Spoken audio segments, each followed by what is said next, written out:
Sore hari sesampainya di mes, kembali berbagai macam pertanyaan yang sedari siang tadi bersemayam di kepala ini segera terucap. Kini Minto dan Indra tidak mempunyai pilihan lain selain menjawab semua pertanyaan saya.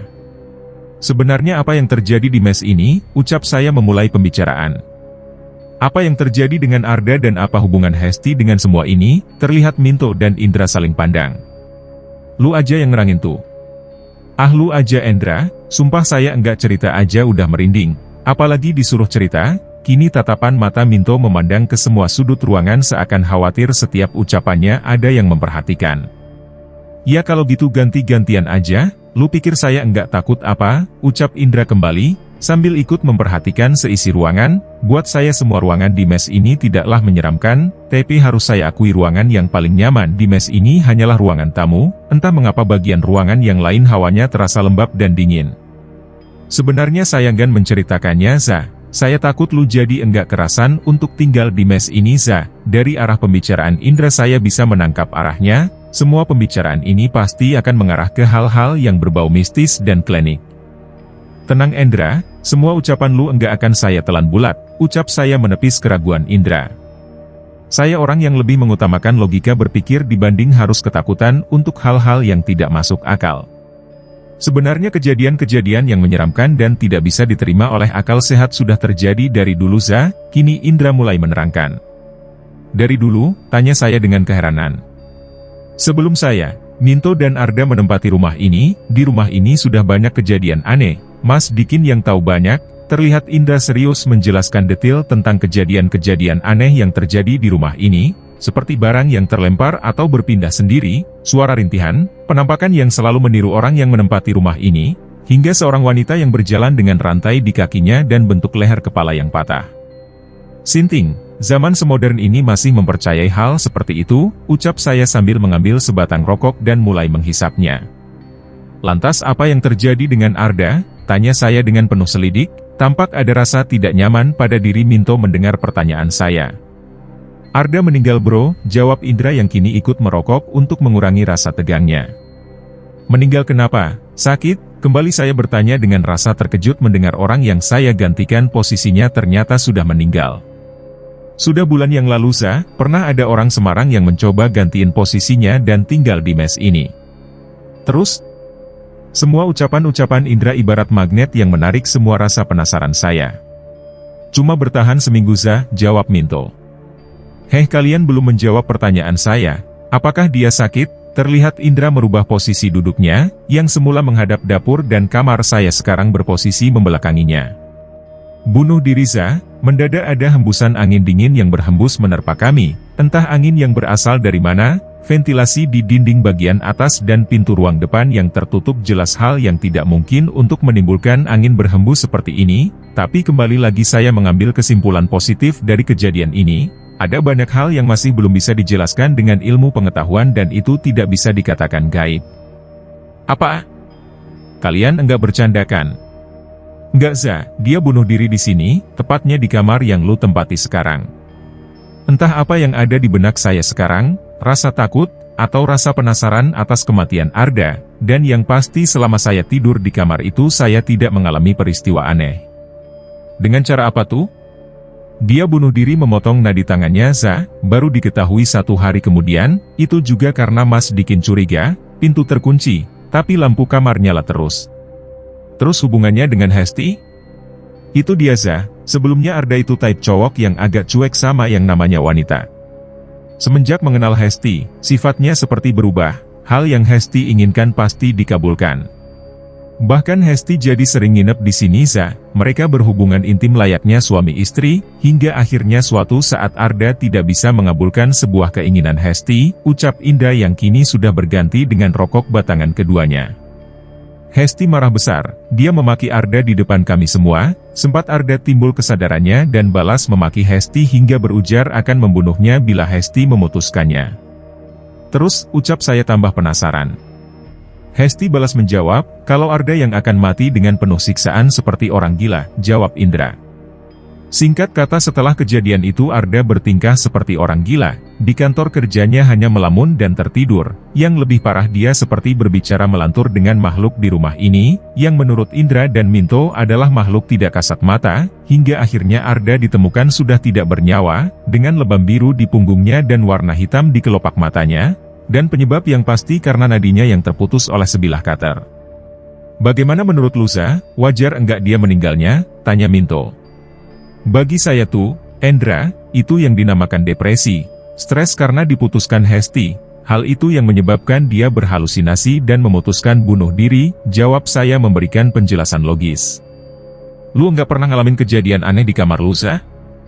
Enggak, jawab saya santai, memang benar adanya saya tidak mengalami kejadian aneh di dalam kamar, tapi saya mendapatkan kejadian dan suara aneh di luar kamar, tapi semua itu saya tutupi dengan harapan mereka tidak tambah mempercayai hal-hal yang mistis. Aneh Za, lah wong orang sebelum lu aja, selalu diganggu, bahkan sebelum keluar dari pekerjaan, dia selalu tidur di ruang tamu, ucap Indra dengan muka keheranan. Lantas bagaimana dengan kalian? Apakah kamar kalian bebas dari kejadian aneh? Tanya saya dengan rasa ingin mengetahui. Kalau lu bertanya itu Za, bisa kami pastikan kami juga mengalami hal yang tidak wajar. Seperti rasa tercekik sewaktu tidur, melihat bayangan, mendengar rintihan wanita, dan masih banyak lagi. Lantas apa yang kalian lakukan? Terlihat Indra dan Minto agak sungkan untuk menjawabnya, sepertinya ada yang mereka sembunyikan. Apa? Kami diberitahu Mas Dikinza, ucap Minto dengan agak ragu mengucapkannya. Diberitahu apa? Kami memasang sesuguhan Za, untuk mengurangi itu semua. Maksudnya sesuguhan, kembali saya bertanya dengan rasa penasaran akan maksud ucapan Minto. Kami memasang sesajen di masing-masing kamar kami Za, itu juga setelah Mas Dikin meminta saran orang pintar. Kami disuruh menyuguhkan kopi hitam, darah ayam, rokok dan bunga Za, itu kami lakukan 3 hari sekali, katanya itu permintaan penunggu di sini. Apa? Ucap saya hampir berteriak mengetahui tingkah bodoh mereka, saya enggak menyangka di abad yang semodern ini, masih ada manusia yang melakukan kegiatan seaneh ini bahkan bisa dibilang terbelakang. Saya hanya bisa menggeleng-gelengkan kepala mendengar jawaban ini. Boleh saya lihat Endra, tuh? Pinta saya untuk mengetahui seperti apa bentuk sesuguhan itu. Akhirnya Indra dan Minto mengantarkan saya memasuki kamar mereka, tampak di kamar Minto dan Indra sebuah nampan yang terbuat dari tembikar dengan benda yang mereka sebutkan ada di dalamnya. Entah apa yang ada di pikiran saya saat ini, tiba-tiba ada keinginan yang mendorong saya untuk menendang salah satu nampan itu hingga berantakan. Terlihat Indra dan Minto saling berpandangan seakan tidak percaya dengan apa yang baru saja saya lakukan. Gila lu Za. Wah Za, kalau ada apa, lu penyebabnya nih, pokoknya lu harus sama menghadapinya, ucap Minto dengan nada ketakutan. Kita lihat aja, saya enggak percaya dengan hal-hal seperti ini, kalian seperti orang purba, ucap saya dengan tertawa kecil, entah hanya perasaan saya atau memang itu nyata adanya, seperti ada sebuah tepukan keras di kepala saya yang membuat saya sedikit meringis. Aduh, secara refleks saya langsung melihat Minto dan Indra yang kebetulan tepat di belakang saya. Maksud kalian apa? Kalian enggak suka sama yang baru saja saya lakuin, ucap saya bercampur emosi. Maksud lu apa Za? Terlihat Indra agak bingung dengan maksud perkataan saya. Kenapa lu pukul kepala saya? Kalau enggak suka jangan begitu caranya. Wah jangan asal nuduh Za, saya sama Indra tuh enggak ngelakuin apa, jawab Minto yang agak kesal dengan tuduhan saya. Saya terdiam mendengar jawaban Minto, rasanya saya bisa mempercayai jawabannya. Setelah saya meminta maaf, akhirnya kami membereskan sesajen yang berhamburan di lantai. Sepertinya terornya sudah dimulai Za, ucap Indra merespon kejadian yang baru saja saya alami. Sudahlah, kalian terlalu banyak nonton film horor, jawab saya dengan tersenyum untuk mengurangi rasa ketakutan mereka.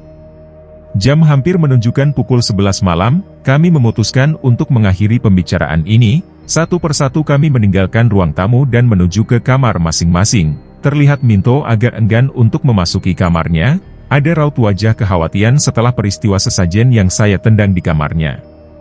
Mau tidur di kamar saya tuh? Ogah Za, kamar saya sendiri aja saya takut, apalagi kamar lu yang udah terkenal kamar terseram di sini. Akhirnya Minto memutuskan untuk tidur di kamar Indra dengan berbekal selembar tikar. Gara-gara lu nih Za, saya bisa masuk angin, ucap Minto dengan gaya merajuk. Bisa juga lu bergaya cewek tuh, sorry atas kejadian tadi, jawab saya dengan tertawa melihat tingkah pola Minto.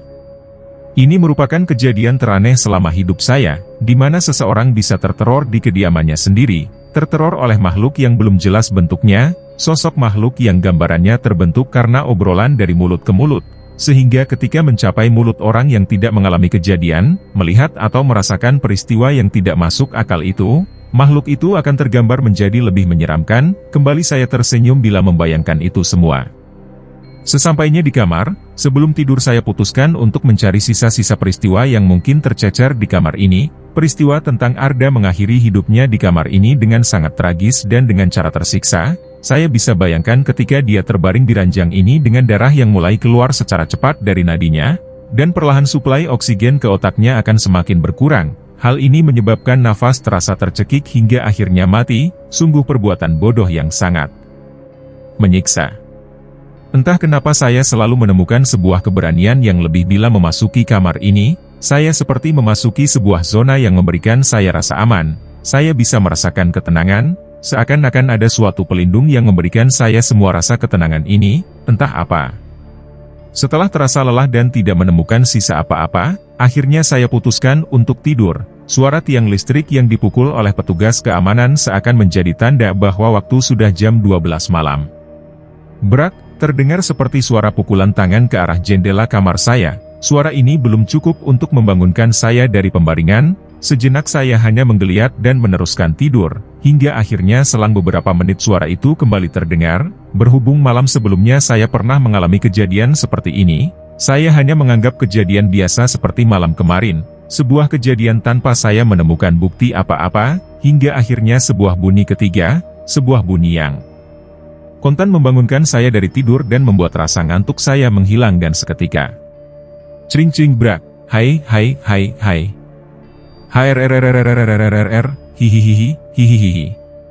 Baik, suara apa itu? Ucap saya dengan kagetnya. Suara itu benar terdengar jelas. Ini jelas bukan sebuah mimpi. Sebuah suara rantai yang ditarik lalu dipukulkan ke arah tembok diiringi dengan suara tawa cekikikan dari seorang wanita. Hingga akhirnya terdengar suara geraman yang dilanjutkan dengan suara cekikikan yang panjang dan perlahan suara itu semakin menjauh hingga akhirnya hilang ditelan suara malam. Itu jelas suara tawa seorang wanita dan suara geraman itu merupakan suara geraman yang saya dengar malam sebelumnya. Tuhan, ada apa ini? Rasa kaget ini telah membuat saya terduduk di pinggir ranjang. Akhirnya saya putuskan untuk membuka jendela di malam buta itu. Saya bisa melihat waktu masih menunjukkan jam 2 pagi. Dengan perlahan saya buka gerendel jendela dan mendorongnya secara perlahan. Saya takut ada sesuatu yang tiba-tiba mengagetkan saya. Tidak lucu rasanya bila saya pingsan malam ini karena sesuatu yang mengagetkan. Hanya hembusan angin malam yang saya temui di luar sana. Tapi perlahan demi perlahan, hembusan angin ini berubah menjadi sebuah hembusan yang membawa aroma amis hingga akhirnya berubah menjadi bau khas dari sebuah bangkai. Mual rasanya mencium bau ini terlalu lama hingga akhirnya saya putuskan untuk menutup jendela, sebelum daun jendela tertutup secara sempurna. Sekilas mata saya menangkap sebuah bayangan dari sebuah pohon besar yang berada di luar pagar. Bayangan itu secara perlahan akhirnya membentuk sebuah wujud. Ya, sebuah wujud yang untuk pertama kalinya saya lihat dalam hidup saya. Kini bayangan tersebut telah membentuk sebuah wujud yang menyerupai wanita dengan balutan gaun putih panjang.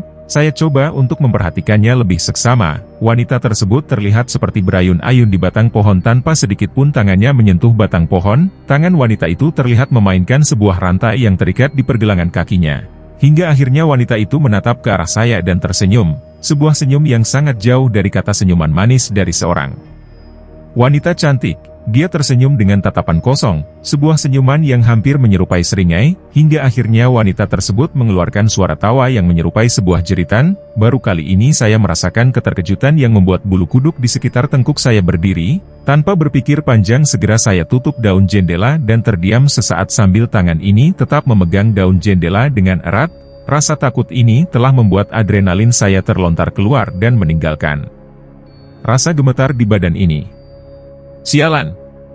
Apa itu? Ucap saya dengan setengah memaki. Segera saya tarik nafas panjang dan kembali mengumpulkan pikiran positif. Saya tidak mau rasa takut ini mengambil alih pikiran positif saya dan menggantinya dengan kepercayaan akan hal yang berbau goib. Setelah saya berhasil mengontrol rasa takut, Akhirnya kembali saya beranikan diri untuk membuka daun jendela kembali secara perlahan. "Jangan konyol, ini hanya permainan pikiran Za, lu sudah berimajinasi," ucap saya kepada diri sendiri untuk sekedar menambah keberanian, hingga akhirnya daun jendela itu kembali terbuka sempurna dan saya hanya bisa menyaksikan keheningan malam. Lama tatapan mata saya terdiam memandang pohon besar itu. Kini yang saya lihat hanyalah sebuah pohon besar dengan dedaunannya yang rimbun bergerak-gerak tertiup angin malam. "Tolol sungguh tolol, hampir saja saya dikalahkan ketakutan yang tidak masuk akal," ucap saya dengan tersenyum lega. Akhirnya saya putuskan untuk menyalakan sebatang rokok dan menikmati hembusan angin malam. Setelah batangan rokok telah memasuki hisapan terakhir, segera saya langkahkan kaki menuju kamar mandi.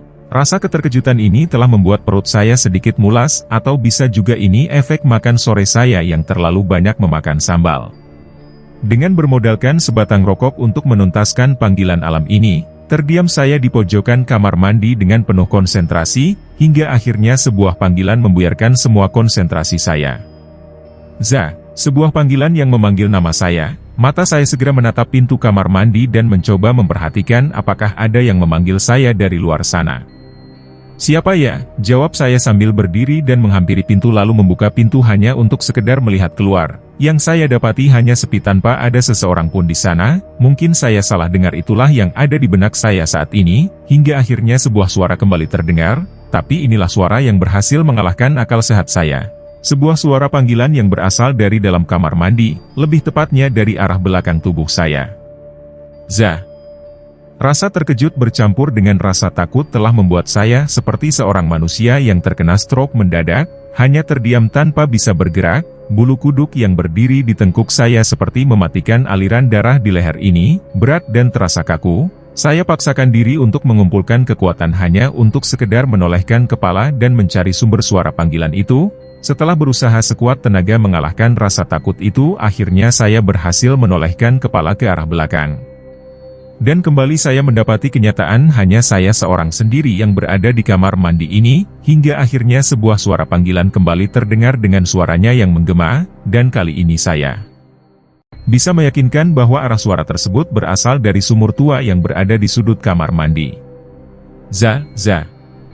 Jantung saya seperti mendadak berhenti seiring keringat dingin yang membasahi wajah dan leher saya.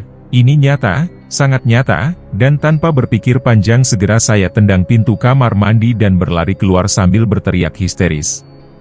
"Dra! Too!" teriak saya sambil terus berlari menuju arah kamar Indra, dan segera mengetuk kamar Indra dengan keras. "Endra, tuh! Bangun!" ucap saya dengan keras. Tanpa harus menunggu lama, pintu kamar Indra segera terbuka. Terlihat Indra dan Minto menatap saya dengan rasa ketakutan. Hal yang saya tangkap saat ini, saya melihat Indra dan Minto tidak tampak seperti orang yang baru saja bangun tidur. "Lu kenapa, Za?" ucap Indra sambil menatap saya tidak berkedip. "Masuk lu, Za." Terlihat Minto menarik saya masuk ke kamar. Ada suara," jawab saya dengan tergagap. "Lu dengar di mana, Za, suaranya?" ucap Indra yang kini terlihat ikut tercekam rasa takut. "Di kamar mandi Indra, di saat saya lagi buang air besar," jawab saya dengan nafas yang masih memburu. Terlihat mata Indra dan Minto menatap saya dengan rasa aneh, antara rasa takut dengan rasa menahan tawa di wajah mereka. "Gila lu, Za, takut sih takut, lihat tuh lu masih belum pakai celana," ucap Indra yang kini sudah tidak bisa menahan tawanya begitu jegi dengan Minto. "Jangan, Za," terlihat Minto menutup mulutnya. "Apa ucap saya dengan rasa penasaran, parno rasanya mendengar ucapan Minto. "Lu belum cebok juga ya?" Saya hanya terdiam malu, menyaksikan tingkah laku saya yang seperti orang tolol. Indra dan Minto kembali tertawa. "Temenin saya cebok dan menyiram toilet dong," pinta saya sambil meminta sebuah celana pendek hanya sekedar untuk menutupi kemaluan saya. "Ogah saya takut, Indra aja tuh," jawab Minto sambil menunjuk ke arah Indra. Terlihat kepala Indra juga menggeleng tanda menolak. "Enak aja lu tuh, saya juga takut." "Ada apa ini, Bapak?" Terlihat kini Mas Dikin sudah hadir dengan wajah keheranan. Mungkin dia terbangun karena terganggu dengan suara ribut-ribut ini. Matanya memperhatikan dengan heran akan kondisi saya yang tidak mengenakan celana dan hanya menutupi bagian kemaluan. "Loh Pak Reza," ucap Mas Dikin dengan rasa keheranan. Akhirnya saya putuskan agar Mas Dikin mengambil air yang berada di dalam kulkas. Setelah mendapatkan air kulkas yang dingin segera saya langkahkan kaki keluar rumah hanya untuk cebok di luar sana. Sungguh rasa malu, sudah tidak saya rasakan malam ini, rasa malu itu sudah dikalahkan oleh rasa takut. Semoga tidak ada orang yang melihat saya di luar sana, bisa mereka berpikir saya sedang melaksanakan ritual, ucap saya berharap di dalam hati.